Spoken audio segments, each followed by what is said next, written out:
के बाद थीम आने वाला है आप लोगों के बीच, जो रुका था वही थीम। और कयामत कयामत हमारे दोस्तों की विशेष डिमांड है, तो हमारे कलाकार रेडी है, बहुत जल्दी आप सब लोगों के बीच में लगने वाला है। तो क्या कहते हैं, जरा गौर फरमाइएगा कि कोई यादों से मारती है तो कोई बातों से मारती है।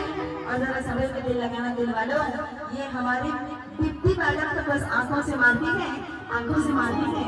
छेना बाबू आई, परदेसी बाबू आई लगा दीजिएगा, हमारे सभी की विशेष डिमांड है। तो आइए